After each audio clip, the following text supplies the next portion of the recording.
So I just finished watching the Rise of the 49ers AMC docu-series, and I have some thoughts.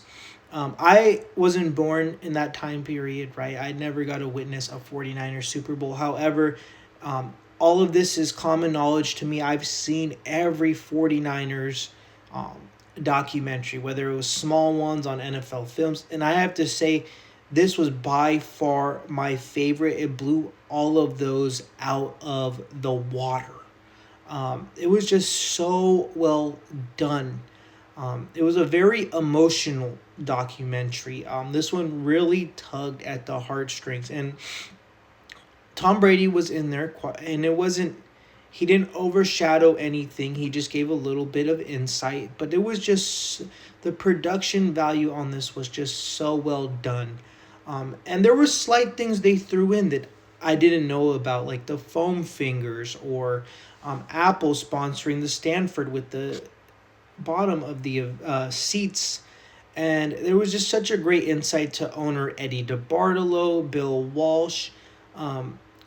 There's things that they could have given. I would have loved one more episode. And why I say that is I don't feel there was enough spent on talking about Steve Young. They didn't even mention George Stiefert once in the docuseries, so I felt like there could have been a little bit longer. But in terms of tugging at the emotional heartstring at the 49ers fan base, A+. I mean, by the end, when they played the San Francisco song and they're playing the video of Bill Walsh and the players were getting emotional, it had me in my feelings. And this one part is a spoiler, so if you want to skip 10 seconds ahead, okay.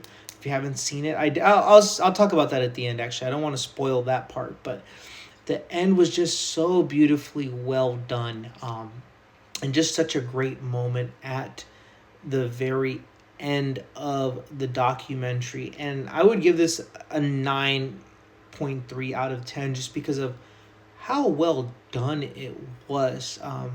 And not necessarily just based on the information. I thought they just did a great job about really, certain documentaries have it beat when it comes to information, especially towards the end. Like, for example, the Steve Young.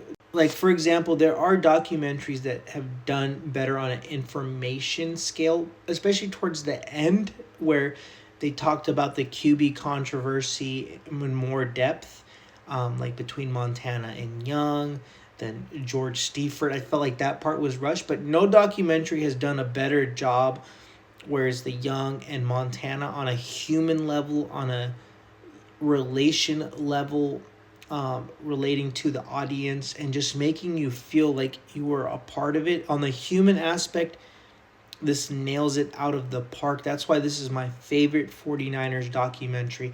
And look, you don't have to be a 49ers fan. You can enjoy, if you're a 49ers fan, you have to watch this.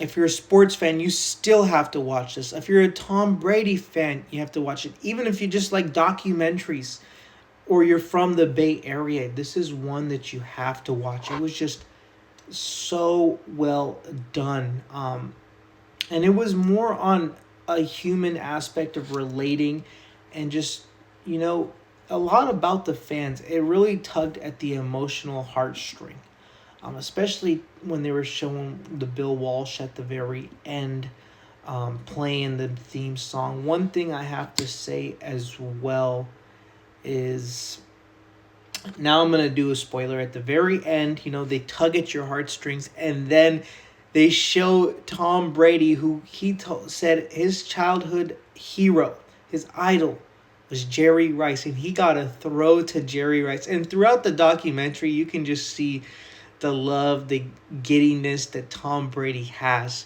for the San Francisco 49ers. For Jerry Rice, this is the first time I've ever seen him starstruck, is Tom Brady.